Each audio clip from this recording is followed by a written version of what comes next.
खुलुमबाय स्टुडिअ दं आं राजिब बसुमतारी लावदुम बर' थामहिनबा जायनि मुङानो ससियेल मिडियायाव बयजोंबो सिनाय जानाय बेनो जाबाय लावदुम आरो लावदुमनि गुबै मुङा जाहैबाय मनिन बर' आरो लावदुमखौ सिनायनाय एबा माबे समनिफ्राय सिनायनाय होनना बुङोब्ला बर' सावथुन मुलुगनि बयजोंबो सिनाय जानाय मुंदांखा गेमस्रि दैमारिनि बिथाङा बयफ्रेन्ड होननानै बयबो मिथिगौ थामहिनबा बिथांमोना जुलि जादोंना जायाखै आं दासिमबो रोखा नङा नाथाय बिथाङा गेमस्रि दैमारजों रिलेशनशिपआव दङ बै समनिफ्रायनो गेमस्रि दैमारिजों जेब्लानिफ्राय बिथाङा रिलेशनशिप जादोंमोन बै समनिफ्रायनो बिथांखौ लावदुम होनना बयबो सिनायो थारैनो बे समाव लावदुमा मोनसे गुबुन लामाजों आवगायनो थाखाय थांखि लादों आरो बे गुबुन लामाजों आवगायनो थांखि लानाय हाबायानो जाहैबाय समाज सिबिनि थाखाय बे समाव लावदुमा साखाफारा जादों आरो बिटिसि बिसायख'थिया गेजेराव आरो माखासेल' दान दंसै दा बेनि सिगां लावदुम थामहिनबा मनिन बर'निफ्राय मोनसे गिदिर बाथ्रा खेंफुरथि होनायखौ बे समाव नुनो मोननाय जादों आरो बिथाङा फोरमायनाय बायदिब्ला समाज सिबिनो थाखाय बिथाङा फैबाय थानाय समाव बिटिसि बिसायख'थियाव बिसायख'थि गेलेनो साखाफारा जेराव जायनि मुङानो बयजोंबो सिनाय जानाय लावदुम बिथाङा बेबाराव मसलपुर बियाबनिफ्राय रायजो राजाफोरनिफ्राय भट लानानै देरहासार जानानै समाज सिबिनो थाखाय लावदुम बर' थामहिनबा मनिन बर' बिथाङा आवगायबोदों आरो बिथाङा फोरमायदों जे मसलपुर ओनसोलाव गासैबो भटार्सफोरा लावदुमजोंनो एबा गावजोंनो थाफाजोबगोन होननानै बिथाङा फोरमायदों दानिया फैदो बिदिबा लावदुम मनिन बर' थामहिनबा लावदुम बिथाङा समाज सिबिनो थाखाय समाज सिबियारि जानो थाखाय माबायदि खामानि मावनो थाखाय कन्ट्रेक्टरनिफ्राय लानानै गुबुन मोनसे लामायाव फिन आरो गोदान जार्नि खालामनो नाजादों जों बिथांनिफ्राय आबुङै खोनासंना लादोनि ई-रिक्शा इउनियन कमिटिया माबोरै बे कमिटिखौ सालायलांदों आरो बे कमिटिया माबोरै हालोदाव दङ बिथांमोनखौ खबर लाफैयाखै रावबो बिथांमोनखौ खबर लाफैनायलाय आंखौनो हांख्रायनायलाय आं दिनै बिथांमोनखौ खबर लाफैदों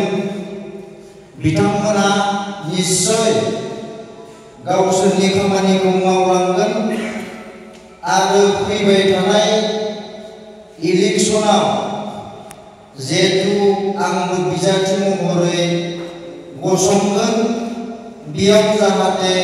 बिथांमोना आंखौ सापर्ट खालामो आरो बिनि उनाव आं जि टाइमाव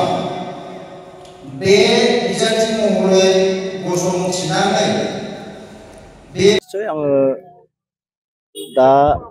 खामानि मावगासिनो समाज सिबियारि हिसाबै आङो खामानि मावबाय दङ आरो मैयासिम आंहा बिजेपिनि जेबो बिबान गैयामोन दिनैनि दिनाव आङो एक्जिकिउटिभ मेम्बार हिसाबै आं मैयासिम घोषणा होजादों नोंथाङा फैबाय थानाय समाव बिजेपिनि जानानै गेलेनायनि सिमां दं निश्चय आङो बिजेपिनि जानानै केम्पेइन खालामबाय दङ आरो जोङो बे फैबाय थानाय इलेक्सनाव जरदार जोङो मेनि मथा-मथि 12-13 तारिखनि उननिफ्राय जों जरदार खामानियाव नांगोन बिजेपि हिसाबै मसलपुर बियाबाव माबायदि गोहोम दं रायजो राजानि मसलपुर हिसाबाव नोङो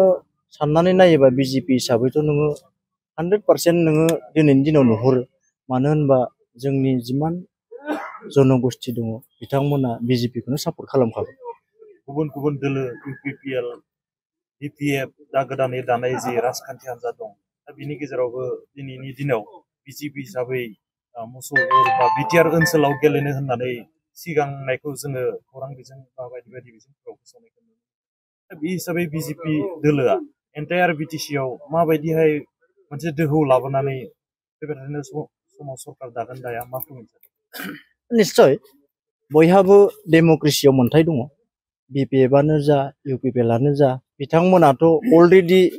आगोलनिफ्रायनो गेलेखाबाय दङ जोङो बिजेपि हिसाबै थांनाय 2020आवसो जोङो गेलेदों होनजायो जितु एक्सट्रा गेलेदों 2020आवनो जोङो बिजेपि हिसाबै एक्सट्रा गेलेदों आरो नै फैबाय थानाय 2025आव जोङो बेखौ बिजेपि हारसिंनो गेलेगोन होननानै जोंनि मानगोनां CM डक्टर हेमन्त बिश्व शर्मा सारा इतिमধ্যে घोषणा होना दोनखादों आं दिनैनि दिनाव बेखौ बुंना लाबा निजेखौनो गोग्गानाय जागोन आं बेखौ बुङा आङो दिनैनि दिनाव मुसलपुर हिसाबै टिकेट मोनोबा निश्चय सेस्था खालामबाय दङ आरो सेस्थाया थाबाय थागोन जोबनायाव आङो बेखौनो खावलायनो सानगोन जिमान मुसलपुराव जोंहा भटार्स दङ बिथांमोना आंजोंनो थागोन आरो आंखौनो सापर्ट खालामगोन होनना गोबां खोथा होनाय दं बर'आ जे जोंनि बे ई-रिक्सा खन्थाखौ सुलाद लाफैनो थाखाय रोजा रोजा जोंनि खन्थानि फालनिफ्राय जों साबायखर थादों खारन जोंनि बे बेबायदि बिजाथिफोरा रावबो आगोलनिफ्रायनो जोंखौ खबर लाफायाखैमोन बिथाङा जोंखौ खबर लाफायदों जोंनि गाथाय जेंनाफोरखौ सुलाद लाफायबाय बेनि थाखाय जोङो बिथां समाज सिबियारि मनिन बर' सारनिसिम जोङो रोजा रोजा जोंनि सन्थाननिफ्राय जोङो साबायखर बावहरनाय थाबाय फैबाय थानाय समाव बिथाङा जाहाथे जोंनि गासै जेंनाफोरखौ सुफुंबावनो हायो बा सुफुंलांथों आरो जों बिथांनि फारसे जोङो हानायमानि ख' ज' खालामबाय थागोन जों